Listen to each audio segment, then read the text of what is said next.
गोष्टी त्या ठिकाणी विचारांची देवाणघेवाण असेल, तुमचं सगळ्या गोष्टी असतील त्या मराठी शाळेतच शेअर होतात. आणि ज्या लेकरांपुढे मान सन्मान करण्याचा उद्देशच आमचा आहे की याच्यातून 4 गुण घडावेत. ज्या ठिकाणी फौजमध्ये असतील, आपल्या गावात ज्या ठिकाणी कोण कुठल्या उच्च पदस्थ त्या ठिकाणी नेमणूक होते, तर मी त्याला बोलवतो. माहीत झाल्यानंतर 100% शाळेत बोलवतो. त्या बाळगोपाळांच्या समोर त्याचा मान सन्मान करतो. आणि उद्देश हा पाठीमागच बोलून दाखवलेला आहे की बरोबर असावं, सगळ्यांनी यावं, करावं. परत एकदा प्रतीकचं त्या ठिकाणी खूप खूप अभिनंदन. यानंतर मी भरत भाऊंना विनंती करतो की त्यांनी त्या ठिकाणी शुभेच्छा द्याव्या. आणि आपल्या गावचे भूषण हनुमंत कोपलर यांचे चिरंजीव, आमचे मित्र हनुमंत कोपलर यांचे चिरंजीव प्रतीक कोपलर यांची BSF मध्ये निवड झालेली आहे. आणि त्या निवडीचा एक प्रतिकात म्हणून काल आपल्या गावामध्ये त्याची मिरवणूक काढून एक मोठा सन्मान झालेला आहे. परंतु आपल्या शाळेला वेळ न भेटल्यामुळं आज त्याच्या शाळेमध्ये सत्कार ठेवले. शाळेचा माजी विद्यार्थी या नात्याने आपल्या शाळेचे मुख्याध्यापक बांधल सर यांनी हा प्रोग्राम ठेवलेला आहे. आणि यासाठी उपस्थित असलेले गावातले ग्रामस्थ, शालेय व्यवस्थापनाचे अध्यक्ष, माजी अध्यक्ष सचिन बाते, आपण सर्वजण उपस्थित राहिलात आणि शुभेच्छा दिल्यात त्याबद्दल आपण सर्वांचं शाळेच्या वतीने मी आभार व्यक्त करतो. आणि आपल्या शाळेमध्ये आपल्या गावाचं नाव तालुक्यात झालेलं आहे. आपल्या गावात काही मुलं नॅशनलमध्येही खेळत आहेत. आणि त्याच्यामुळं आपल्या जिल्हा परिषद शाळेमधली मुलं तालुका स्तरावर काल निवड झालेली आहे.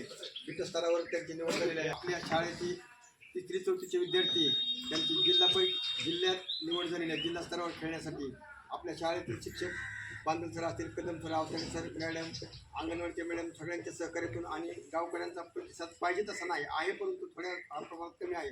आणि मी अशी ग्वाही देतो की इथून पुढं बांधल सरांना आम्ही सर्व गावकरी मिळून चांगल्या प्रकारे कमी पडू देणार नाही. आणि सरांनी असंच पुढं प्रयत्न करून आपल्या गावाचं आणि शाळेचं नाव उज्ज्वल व्हावं. प्रतिभलाही शुभेच्छा. आणि आपल्या राक्षसवाडीमध्ये एक खिंडी पेटलेली आहे ती खेळाच्या बाबतीत आणि अभ्यासाच्या बाबतीतही नवोदयाच्या परीक्षा असतील, कुठल्याही परीक्षेच्या बाबतीत मुलं अतिशय सुंदर असं प्रावीण्य मिळवत आहेत. शिक्षकांचं चांगलं मार्गदर्शन होत आहे. आणि या खिंडीचं नक्कीच वनव्यात रूपांतर होण्यास झाल्याशिवाय राहणार नाही. आणि मी अशी ग्वाही देतो की आपण जिल्ह्यालाही जिंकूनच येणार आहे.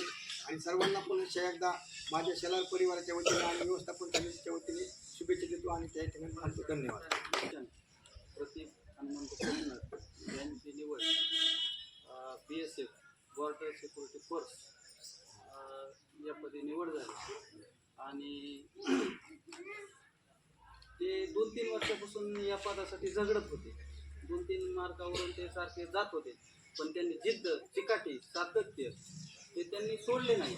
आणि त्यांनी त्यांच्या जिद्दीच्या बळावर यश मिळवले.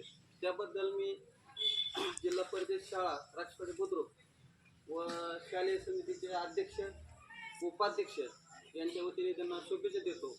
आणि पुढे त्यांनी असंच अधिकाधिक यश व पुढची पोस्ट मिळावी अशी अपेक्षा बाळगतो आणि थांबतो. जय हिंद, जय जवान, जय किसान. यांची BSF मध्ये निवड झाल्याबद्दल त्यांचा आज आपल्या या जिल्हा परिषद शाळेच्या मार्फत सत्कार करण्यात येत आहे. तर प्रतीक हा तुमच्यासारखाच याच शाळेतून शिकून गेलाय. त्याच्या मेहनतीच्या जोरावर त्यांनी केलेल्या कष्टावर त्यांनी हे यश संपादन केले. त्याच्यासारखंच तुम्ही त्याला पाहून तसं बनावं मी अशी आपल्याकडून अपेक्षा बाळगतो. आणि काल एक सुवर्ण घडून आला. आपल्या जिल्हा परिषदचे मुलं आणि मुली यांनी तालुका स्तरावर खो-खो स्पर्धेत प्रथम क्रमांक मिळवला आहे. त्याबद्दल मी तुम्हाला सर्वांचे अभिनंदन करतो आणि पुढील खेळासाठी तुम्हाला खूप खूप शुभेच्छा देतो. सरांनी करून दिलेली या गावचं आहे. माझं लहानपणाचं शिक्षण इथं झालेलं आहे. अंगणवाडीत, नंतर 1ली ते 4थीपर्यंत या शाळेत झालेलं. नंतर तिथून पुढचं शिक्षण आपल्या जनता विद्यालयामध्ये झालं 6वीपर्यंत. तिथून पुढचं शिक्षण माझं 11वी-12वी कर्जतला झालं समर्थ विद्यालयामध्ये. तिथं 2 वर्ष होतो. तर 12वी नंतर मग लॉकडाऊन आलं. म्हणजे आमची 12वीचे पेपर संपले तर आणि नंतर लॉकडाऊन सुरू झालं. 2020 म्हणजे बंद झालं लॉकडाऊन 2 वर्ष. तिथून पुढं आल्यानंतर मग माझं म्हणजे हे पहिल्यापासून स्वप्न होतं भरती करायची. तिथनं पुढं झालं कॉलेज संपल्यानंतर मग जरा थोडं हे झालं. नंतर मी फार्मसीला पाहिला होता. बी फार्मसीला आणि तेव्हा मला बी फार्मसीला पण नंबर लागला होता परिक्रमाला. हां नंबर आणि तिकडे आम्ही नंतर गेलो नंतर आपल्या गावातली जी कोकण संत सांगा त्यांनी अकॅडमी टाकली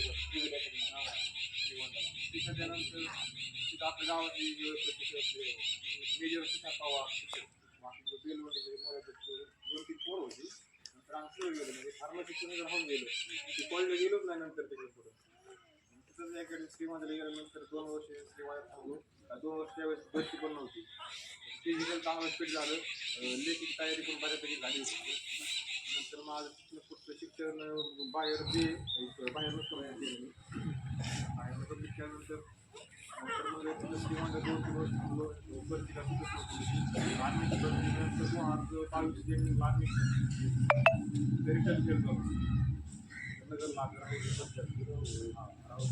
रिटर्न केलं जातो प्रेट सोडलं तर 7 ते चालू ग्राउंड चांगले फिजिकल चालू नंतर 2023 एक पोलीस भरती होती 18,000 मोठी भरती होती मुंबईला फॉर्म होता मुंबईला गेल्यानंतर फिजिकलची काय चांगली होती फिजिकलला 25 मार्क आले तिला असं जायचं थोडे रिटर्नला थोडे कमी आले मार्क पण नंतर पण प्रयत्न चालूच होते सोडले नाहीत नंतर पण जे 2023ला पण बरीच सुटली मोठी होती 17,000 तिथे पण फॉर्म भरले तिथे पण ठरवलं होतं मुंबईला फॉर्म भरायला परत घ्यायला मुंबईला फॉर्म भरला तिथे पण मुंबईला फिजिकलला मार्क चांगले आले नंतर गेल्या वर्षी मुंबई तिथे वेटिंगवर आली होती 4 मार्क कास्टमुळं आपलं 136 मेरिट होतं आपलं मला 128 मार्क होते नंतर म्हणलं आता आपण कुठेतरी जवळ आलोय म्हणलं आता सोडायचं नाही म्हणलं आता असं चालू ठेवायचं म्हणलं आता नंतर मग असं ठरवलं की आपण पुढं काय आपला अभ्यास करून करतोय श्रीमंतानं आत्ता ह्या 2025 श्रीमंत सोडला नगरला गेलो नगरला चांगले क्लासेस आहेत पोलिसांना लक्ष अकॅडमी तिथे एक 6-7 महिने झाले तिथं होतो आणि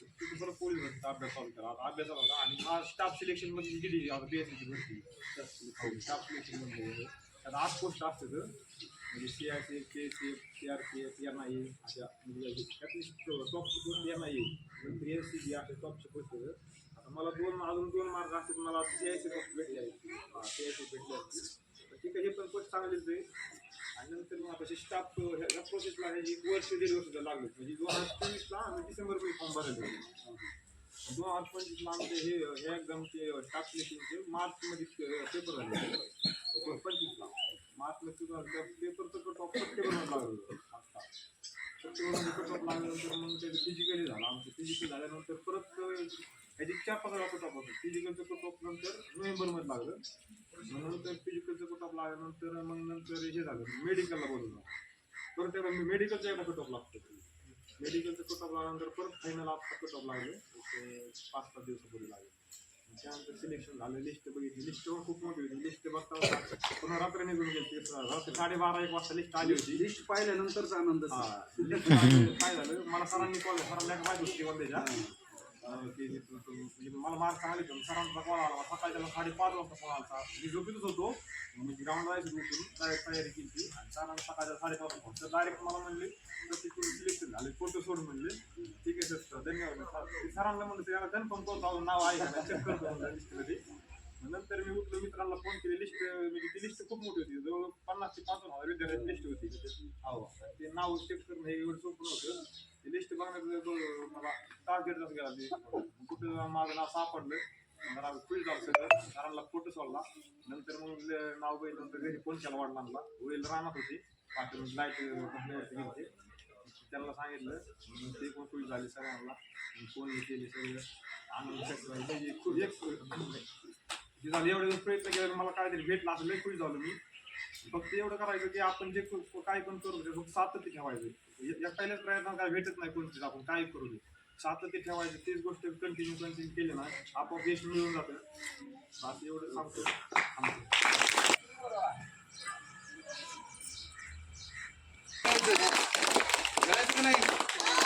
नाही कसं म्हणतो मग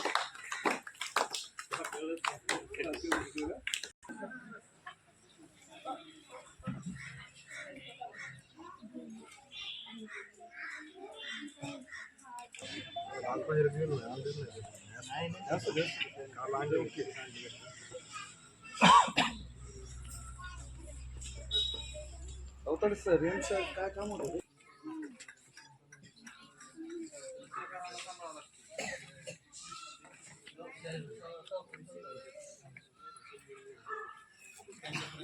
उजवा तुझ्या हातात द्यायचं असतं तुझ्या हातात